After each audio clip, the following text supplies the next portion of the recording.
In the money. Oh, you collected the Yeah, money? that's and right. I'd say the money was pretty good, wasn't No, we were very busy there until the shower came. And that put a damper It did, on it everything, did. It slowed it up a bit, yeah. Right.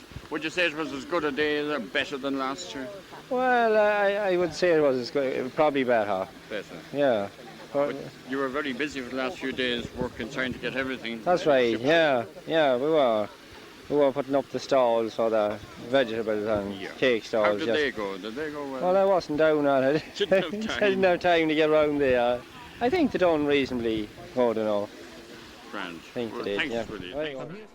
Well, indeed, there's the lovely scenes that we have just seen, and an interview, Willie, done with yourself by Paddy Merchant way back in 1980. A lot of corn cut since 1980. That's right. There was a lot of corn cut.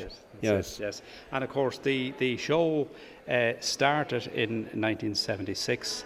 Come a long way since then. It has, yes. The first event probably was much smaller than the present day ones, but still it was pretty good.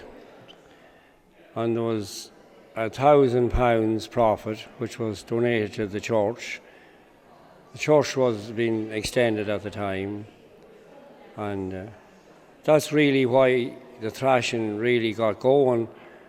You could say it wasn't that there was such a need for the funds, but the community council had a meeting every month, and they felt that they should do something for the church. Right. To be seen to do something. The priest was the chairman of the community council at the time, but he didn't have any influence on what decision we made. He didn't make any comment. It was the other members that thought that something should be done.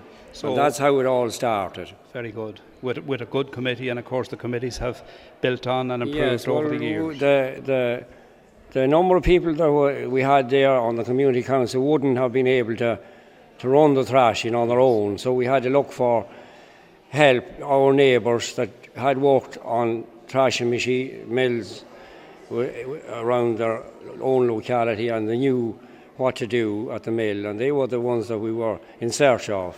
Very good. Men that were able to pitch the sheaves of corn and build the reek of straw and so on, take off the sacks and everything that was needed to be done. Good, and of course, in addition to that, in addition to getting the expertise and maintaining the ethos of the show as a working show, it has developed into a huge family day as well. Well, it has, of course, yes.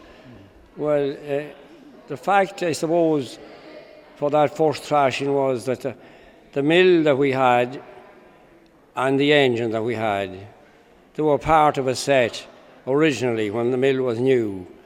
But the mill had been sold and the engine had been sold to a different person, and getting them back together again, it really created a great interest in this area, because this is where that mill originally worked, in the Mulla area. Excellent. And that created a great interest in the older people especially, and some of them that had moved away from this area and maybe were living in Dublin or some other part of the country, they all came back. They wanted to come back to see it working again. Excellent. And then, of course, as the years progressed, fantastic progress with the field here itself and the museum we're currently in. That's right. Yeah, so in the beginning, all the monies that were made for several years, it all went to charity. And there was one year in particular we gave to Irish Heart and Cancer. We went 50-50 each way, and we had a huge crowd that year, and we raised, the checks are in there on the wall, a lot of money for them. And then as years moved on, and the chairman mentioned that wouldn't it be a pity if the thrashing were to come to an end and there would be nothing here to show that it ever took place. Yes. Yeah. And at that point then we started to save a bit of money. Excellent. We didn't give it all away, and there was a house came up for sale in the village, and we bought that to have something to store all the little antiques that we had, small stuff. Yes. Before that we were storing them over in the community hall. Yes. And all the other stuff, the larger stuff, that some of it was borrowed and some of it might have been our own, but we had to look for shelter for it for the winter from neighbours. Or Betty Smith especially gave us a hay shed that was vacant for several years until we got this museum here. Right.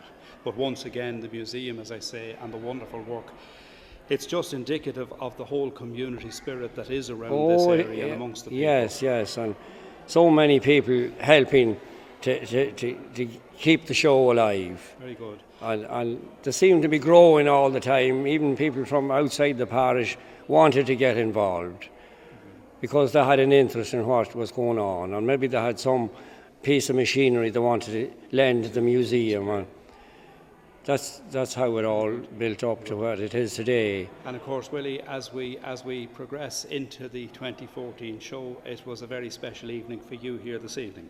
Yes, it was. Yes. You got a nice. I tried to describe how the whole thing began, where it came from, and how it got to here. And hard work and dedication. Hard work and dedication. Yes. And people like yourself. Well, look. That's right. Well, I think we leave it at that. And I suppose as we think of how this particular clip started, Paddy Merchant, thank God, is still here, and yourself. Yes. And Paddy interviewing on the bridge way back in 1980. As we get to 2014, yes. Thanks be to God. That's right. Lanimede Araig. Yes, but it gives you a great sense of satisfaction to have been a part of such a part of this great show, and to have taken part, even in a small way, to have taken part in it. Well, Willie, you're like many's the other. You've done your bit, and I hope it continues. Well, I hope it continues. Seeing that we have this museum and everything here now, I think it has to go on. Great. And I don't see why, there is no reason why it wouldn't go on, because there seems to be a great interest in this thing, even for the people that have seen it and have grown up with it, and they still keep coming back.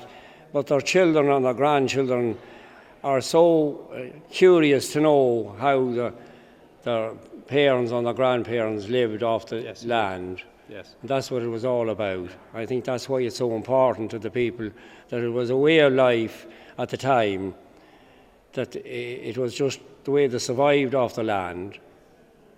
They had to grow everything they eat was grown off the land. Well, Willie, once again, congratulations on your award this evening, and we look forward to Minalty 2014.